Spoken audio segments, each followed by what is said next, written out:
Student, आज का lecture है केमिकल इक्वेशन। केमिकल इक्वेशन एक ऐसा इक्वेशन है कि जो केमिकल्स कंपाउंड को फार्मूला और सिंबल में रिप्रेजेंट करता है। हमने केमिकल इक्वेशन को दो पार्ट्स में डिवाइड कर दिया, writing a chemical equation, balance chemical equation. First part writing a chemical equation, यहाँ पे एक एग्जांपल हमने लिया, what happen when a magnesium ribbon is bond in presence of oxygen. क्या होता है कि जब मैग्नीशियम रिबन को ऑक्सीजन के प्रेजेंस में बर्न करते हैं। आंसर है when magnesium ribbon is bond in oxygen it get converted to magnesium oxide. Student, क्या आपको ये नहीं लगता कि इस केमिकल रिएक्शन का जो हमने डिस्क्रिप्शन दिया है या उसे हम डिस्क्राइब किए हैं सेंटेंस के फॉर्म में, वो हमारे लिए बहुत ज़्यादा लॉन्ग हो गया है, बहुत ज़्यादा बड़ा हो गया है। ठीक है, इतना ज़्यादा लंबा हमें लिखने की कोई आवश्यकता नहीं है, तो थोड़ा बहुत इसे हम शॉर्ट फॉर्म में भी लिख सकते हैं, इसे थोड़ा और शॉर्ट कर सकते हैं। शॉर्ट करने के लिए हमने यहाँ पे एक इक्वेशन कर दिया, मैग्नीशियम प्लस ऑक्सीजन, एरो देके मैग्नीशियम ऑक्साइड। ठीक है, ये वर्ड्स के फॉर्म में, इस फॉर्म शॉर्ट फॉर्म को हम क्या कहते हैं, वर्ड इक्वेशन कहते हैं। क्यों वर्ड इक्वेशन कह रहे हैं? क्योंकि ये वर्ड इक्वेशन है। इस इक्वेशन में हमारे क्या है, वर्ड है, शब्द है, शब्दों का बना हुआ एक ये इक्वेशन है, इसलिए हम इसे क्या कह रहे हैं, वर्ड इक्वेशन कह रहे हैं। देखिए, मैथ्स में भी आपके इक्वेशन होते हैं, एल्जेब्रिक इक्वेशन होते हैं, वहाँ पे भी आपके वेरिएबल्स इक्वल साइन प्लस वगैरह लगे रहते हैं। यहाँ पे भी आपके उसी तरह के इक्वेशन होंगे, लेकिन यहाँ पे वेरिएबल्स नहीं होते हैं, यहाँ पे आपके क्या होते हैं, केमिकल्स होते हैं। ठीक है, अब इस इक्वेशन में हमारे एरो और प्लस भी होंगे। वहाँ पे आप इक्वल साइन देखते हैं, लेकिन यहाँ पे इक्वल की जगह पे आप क्या आपको मिलेगा, यहाँ पे एरो मिलेगा। प्लस वहाँ भी होते हैं, प्लस यहाँ भी होते हैं। अब यहाँ पे प्लस का मीनिंग क्या है, हम माइनस या मल्टीप्लाई क्यों नहीं लगा सकते? प्लस का मतलब यहाँ पे इतना ही है कि जब हमारे केमिकल रिएक्शन में एक से अधिक कंपाउंड हो जाते हैं तो उन्हें सेपरेट दिखाने के लिए हम प्लस साइन का यूज करते हैं। अब ये नहीं कि मैग्नीशियम और ऑक्सीजन को हम यहाँ पे जोड़ रहे हैं तो हम घटा दें, मल्टीप्लाई कर दें, नहीं, ऐसा कुछ नहीं है। यहाँ पे सिर्फ ये दिखाया जा रहा है कि हमारे केमिकल रिएक्शन में जब एक से अधिक कंपाउंड हो जाते हैं या एक से अधिक हमारे एलिमेंट्स हो जाते हैं तो उन्हें हमें सेपरेट दिखाने के लिए हम प्लस साइन का यूज करते हैं। ठीक है, प्लस का मतलब समझ में आ गया क्यों हमने लगाया। एक से अधिक जब हो जाएंगे तो हम क्या लगाएंगे, प्लस। बट एरो का क्या मतलब है, यहाँ पे एरो इक्वल साइन हम नहीं लगाते हैं। ठीक है, क्योंकि हम इक्वल लगा देंगे तो दोनों साइड हमारे इक्वल हो जाएंगे, ऐसा नहीं होता है। देखिए, एरो का जो हेड पार्ट होता है, हेड, वो हमेशा प्रोडक्ट की तरफ होता है, रिएक्टेंट की तरफ नहीं लगाएंगे आप। ये इसका जो हेड पार्ट होगा, ये टेल है, पूछ, इसका पूछ हमेशा रिएक्टेंट की तरफ होता है, और जो इसका हेड पार्ट होगा वो हमेशा किधर की तरफ होगा, प्रोडक्ट। अब ये डिपेंड करता है कि प्रोडक्ट हमारे किस साइड बन रहा है, राइट हैंड साइड या लेफ्ट हैंड साइड। साइड का यहाँ पे कोई मतलब नहीं है, प्रोडक्ट आपके दोनों साइड भी बन सकते हैं, बट जो आपके प्रोडक्ट अगर आपके बन रहे हैं तो आप एरो से उसे दिखाते हैं। वैसे देखा जाए तो प्रोडक्ट हमेशा राइट हैंड साइड ही बनता है, लेकिन किसी किसी रिएक्शन में दोनों साइड प्रोडक्ट बनने लगते हैं, राइट हैंड साइड भी बन जाता है और राइट हैंड साइड से लेफ्ट हैंड साइड, तो वहाँ पे हम इस एरो का यूज करते हैं ऐसे। ये फर्स्ट दिखा रहा है कि एक प्रोडक्ट तो हमारा राइट हैंड साइड बन रहा है, ये दिखा रहा है कि एक प्रोडक्ट हमारा किधर बन रहा है। जैसे मान लीजिए कोई रिएक्शन हमने लिखा ए, तो ए रिएक्टेंट का प्रोडक्ट बन गया बी। ठीक है, अब बी से फिर प्रोडक्ट बन गया किसकी तरफ, लेफ्ट हैंड साइड की तरफ। ठीक है, तो ये एरो दिखाते हैं, लेकिन इस रिएक्शन का भी हमारे उसमें सिलेबस में कोई मतलब नहीं है, तो एक ही एरो यहाँ पे लेंगे, और एक एरो का मतलब है कि हमेशा प्रोडक्ट जो होता है वो आपका राइट हैंड साइड बनता है, तो इसलिए हम इसे इस तरह से रिप्रेजेंट करते हैं। गलती से ये आप रिएक्टेंट की तरफ नहीं दिखाएंगे, इस हेड को हमेशा किधर की तरफ रखेंगे, आप प्रोडक्ट की तरफ रखेंगे। अब यहाँ पे हमने कुछ लाइंस ली हुई है एनसीईआरटी की। Chemical equation can be made more concise and useful if we use chemical formula instead of words.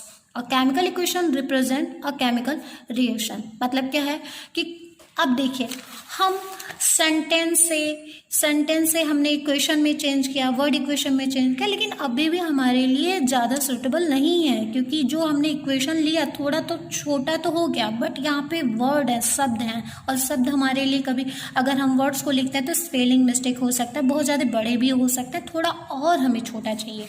तो थोड़ा और छोटा करने के लिए एक साइंटिस्ट ने ये कोशिश किया कि इक्वेशन को और ज़्यादा सॉर्ट करने के लिए यहाँ पर इक्वेशन में वर्ड की जगह पे हम केमिकल्स कंपाउंड के फार्मूला या उनके सिंबल को हम क्या करेंगे, यूज करेंगे।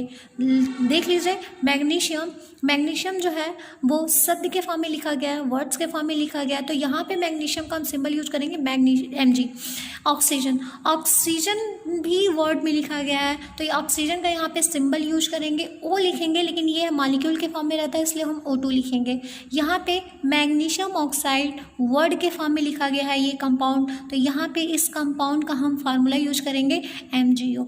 तो इस तरह से हमारा जो केमिकल रिएक्शन जो हम दिखा रहे थे, तो उस केमिकल रिएक्शन का जो हमने इक्वेशन बनाया, उस इक्वेशन को हमने और ज़्यादा सॉर्ट कर दिया। अब इस इक्वेशन में हमारे जो कंपाउंड्स हैं, जो एलिमेंट्स हैं, वह अपने सिंबल के फॉर्म में रिप्रेजेंट हो गए, और इस तरह से हमारा केमिकल रिएक्शन इक्वेशन जो है वो और ज़्यादा क्या हो गया, सॉर्ट हो गया। ठीक है, chemical reaction represent chemical reaction. Chemical equation जो होते हैं वो केमिकल रिएक्शन को क्या करते हैं, रिप्रेजेंट करते हैं। यह जो इक्वेशन है इस केमिकल रिएक्शन को क्या कर रहा है, रिप्रेजेंट कर रहा है। यहाँ पे पता चल जा रहा है आपको कि मैग्नीशियम ऑक्सीजन के साथ कंबाइन होके मैग्नीशियम ऑक्साइड प्रोडक्ट का क्या कर रहा है, फॉर्मेशन कर रहा है।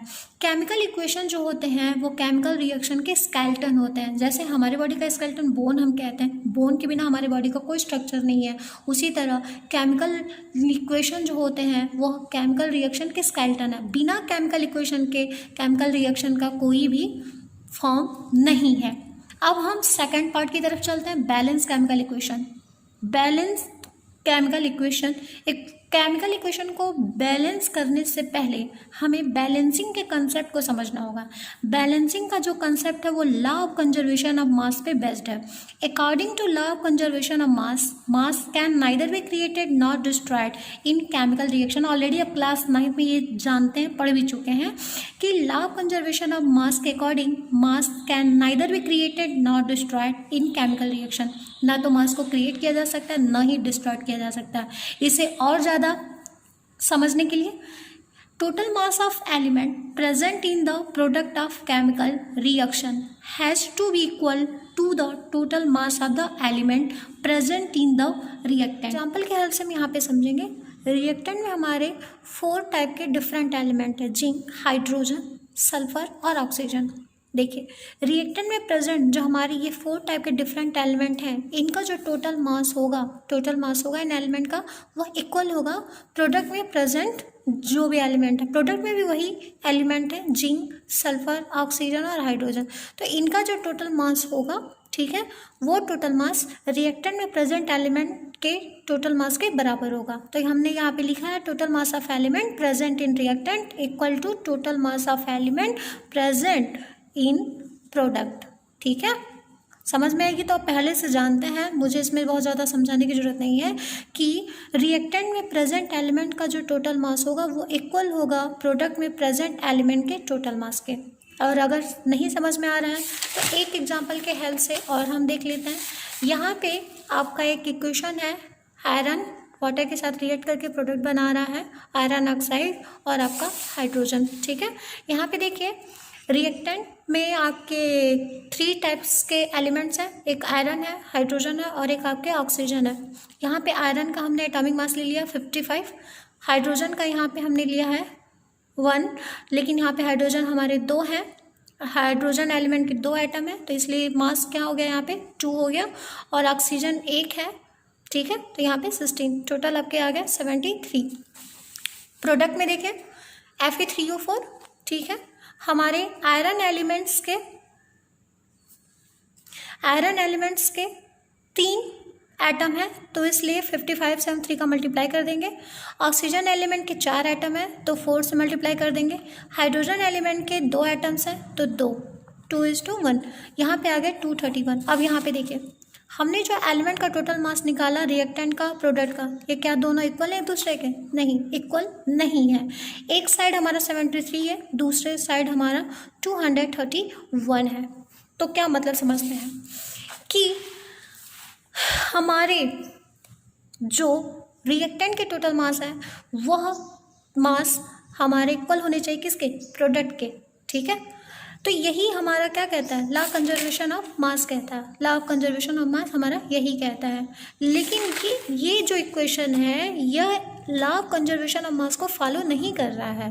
वो तो ये दिखा रहा है कि हमारे रिएक्टेंट में 73 हैं और प्रोडक्ट में हमारे कितने हैं 231, ये इक्वल नहीं है हमारे मास। तो अब मास को हमें इक्वल करने के लिए हमें क्या करना पड़ेगा कि एलिमेंट्स के जो एटम होते हैं उनकी जो संख्या होती है हमें उन्हें क्या करना रहता है, बराबर करना रहता है दोनों साइड। अगर यहाँ पे देखें आयरन की संख्या जो है 1 है और यहाँ पे क्या है 3, तो यहाँ भी 3 होना चाहिए, ठीक है। अगर आपके प्रोडक्ट में आपके 3 है तो रिएक्टेंट में भी 3 होने चाहिए। हाइड्रोजन यहाँ पे 2 है, यहाँ भी हाइड्रोजन 2 है तो ठीक है।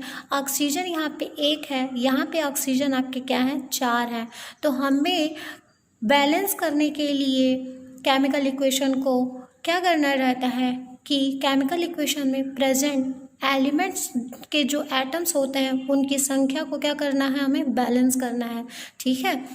बाकी इसमें बहुत कुछ ज़्यादा नहीं करना है, बस आपको एलिमेंट्स के एटम की संख्या चेक करनी है और उसके अकॉर्डिंग हमें उनकी संख्या को क्या कर देना है, बराबर कर देना है। अब फर्स्ट स्टेप चलते हैं इस मेथड में, draw boxes around each formula. जो भी आपके केमिकल इक्वेशन में जो फार्मूला है उनके अराउंड आप बॉक्स इस तरह से बना दीजिए और कोई अदर एक्टिविटी उनके अंदर आपको कुछ करनी नहीं है। सेकंड स्टेप में क्या करना है, least the number of atom of different elements present in the equation. यहाँ पे हमने इक्वेशन में अब देखिए आपके कितने टाइप्स के एलिमेंट है, 3 टाइप्स के, एक आयरन है, हाइड्रोजन है और एक आपके ऑक्सीजन है। यहाँ पे हमने 2 आपका टेबल बना दिया या कॉलम भी आप कह सकते हैं, लेफ्ट हैंड साइड और राइट हैंड साइड। अब हम यहाँ लेते हैं फर्स्ट एलिमेंट आयरन। हमें ये देखना है कि आयरन एलिमेंट के जो एटम्स हैं लेफ्ट हैंड साइड कितने हैं, एक ही है, तो हम उन एटम्स की संख्या यहाँ पे हम लिखेंगे, तो एक ही एटम है तो हम 1 लिखेंगे। अब चेक करना है right hand side iron element के कितने एटम है, यहाँ पे 3, तो हम क्या लिखेंगे यहाँ पे 3। इसी तरह अब हाइड्रोजन का चेक करेंगे कि हाइड्रोजन एलिमेंट्स के कितने एटम हैं आपके लेफ्ट हैंड साइड, कितने हैं 2, तो हमने यहाँ पे लिख दिया 2, ठीक है। अब इसी तरह हम हाइड्रोजन का चेक करेंगे राइट हैंड साइड कितने हैं 2, तो हमने यहाँ पे 2 लिख दिया। ऑक्सीजन का चेक करेंगे तो ऑक्सीजन का 1 है तो हमने यहाँ पे 1 लिख दिया। राइट हैंड साइड चेक कर लीजिए 4। देखिए हाइड्रोजन को छोड़ करके हमारे आयरन और ऑक्सीजन एलिमेंट्स की संख्या क्या है, बराबर नहीं है। तो अब सेकेंड स्टेप क्या करना है, हमें केमिकल इक्वेशन में हमें ऐसा कंपाउंड ढूंढना है जिसके पास सबसे ज़्यादा एटम्स हो। ऐसे कंपाउंड को ढूंढना है जिसके पास सबसे ज़्यादा एटम हो। अब देखिए ये कंपाउंड है, इसके पास सबसे ज़्यादा एटम है, 7 एटम्स है, ये इसके पास 3 है तो ये कम एटम्स है, लेकिन इसके पास क्या है, सबसे ज़्यादा एटम्स हैं। तो हमें यही कंपाउंड को क्या करना है, पिक करना है। अब यहाँ से हमने पिक कर लिया Fe3O4। अब सेकेंड क्या करना है, सेकेंड काम क्या करना है, तो अभी तो हमने कंपाउंड उठा लिया जिसके पास सबसे ज़्यादा एटम है। अब उस कंपाउंड में हमें ये देखना है कि किस टाइप के एलिमेंट के जो एटम है जिनकी संख्या ज़्यादा है। ऑक्सीजन एलिमेंट के जो एटम है उनकी संख्या 4 है। आयरन एलिमेंट के एटम्स की संख्या क्या है, 3। सबसे ज़्यादा किसका है, ऑक्सीजन का सबसे ज़्यादा है। तो हम यहाँ पे ऑक्सीजन को उठा करके क्या करेंगे, बैलेंस करेंगे। अब चलिए बैलेंस करते हैं। ऑक्सीजन ये आपका है राइट हैंड साइड और ये आपका है लेफ्ट हैंड साइड और ये आपका है राइट हैंड साइड, ठीक है। हम थोड़ा सीधा कर दें, इस तरह से आपको दिखाई दे। ऑक्सीजन लेफ्ट हैंड साइड संख्या 1 है, राइट हैंड साइड ऑक्सीजन की संख्या 4 है। तो हमें यहाँ पे ऑक्सीजन को 4 करना पड़ेगा। ऑक्सीजन को लेफ्ट हैंड साइड हमें ऑक्सीजन को क्या करना पड़ेगा, 4, उनकी संख्या बढ़ानी पड़ेगी, 4 करनी पड़ेगी। 1 से कितनी करनी पड़ेगी, 4। तो 4 करने के लिए हमें 4 से मल्टीप्लाई कर देना 4। तो 4 को मल्टीप्लाई हम इसी में नहीं करेंगे, H2O के साथ ही ऑक्सीजन कंबाइन है ना, तो H2O के आगे हम क्या लिखेंगे 4। तो 4 से ही पता चल जाएगा ऑक्सीजन की संख्या कितनी हो गई है, 4। लेकिन हाइड्रोजन की संख्या यहाँ पे बढ़ गई, 4 यहाँ पे 2 है और ये 4 मिलके क्या हो गया 8। अब चलिए देखते हैं, ऑक्सीजन तो बैलेंस हो गया, 4 oxygen left hand side, 4 oxygen आपके राइट हैंड साइड। लेकिन इससे कुछ और भी दिक्कत हो गई। दिक्कत क्या हो गई, हाइड्रोजन की संख्या जो हो गई वह रिएक्टेंट में 8 हो गई, लेकिन प्रोडक्ट में कितनी है 2। तो अब हाइड्रोजन की संख्या जब आपकी 2 है और रिएक्टेंट में आपकी संख्या कितनी है 8, तो अब इसे इक्वल करने के लिए हमें क्या करना पड़ेगा, प्रोडक्ट में 2 हम क्या करें कि 2 में ऐसा क्या करें कि हम संख्या कितनी हो जाए 8, तो हम 4 से मल्टीप्लाई कर देंगे, 4 4 2 जा कितना हो गया 8, ठीक है। तो 4 हम कहाँ ले जाके यहाँ पे ऐड करेंगे, 4 का मल्टीप्लाई करेंगे 4 यहाँ पे जोड़ देंगे या मल्टीप्लाई कर दे, 4 2 जा कितना हो गया 8 हो गया, ठीक है। तो यहाँ पे आपका हाइड्रोजन बैलेंस हो गया। अब दिक्कत आता है आयरन। देखिए हाइड्रोजन भी बैलेंस हो गया, ऑक्सीजन भी बैलेंस हो गया, आयरन नहीं बैलेंस है। आयरन यहाँ पे 3 है और यहाँ पे 1 है। तो यहाँ पे आयरन की संख्या लेफ्ट हैंड साइड 1 है, राइट हैंड साइड कितनी है 3। तो हमें आयरन की संख्या 3 करने के लिए 3 से क्या कर देना है, मल्टीप्लाई कर देना है। तो आयरन की संख्या आपकी कितनी हो जाएगी, 3 हो जाएगी।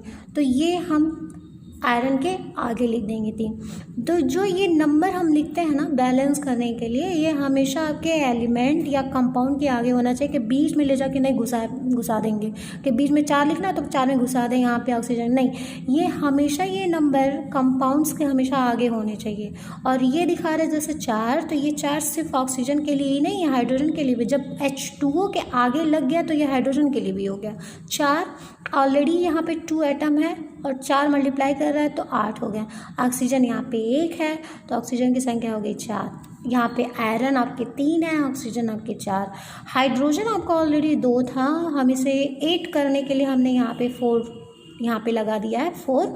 तो अब यहाँ पे कितनी होगी उनकी संख्या 4। हमें पता है बैलेंस, अभी आपको सही से इसका कंसेप्ट क्लियर नहीं हुआ होगा, हमें एक और एग्जांपल यहाँ पे लेना पड़ेगा। तो नेक्स्ट लेक्चर में हम एक एग्जांपल के हेल्प से और आपको ज़्यादा क्लियर कर देंगे बैलेंस करने के लिए।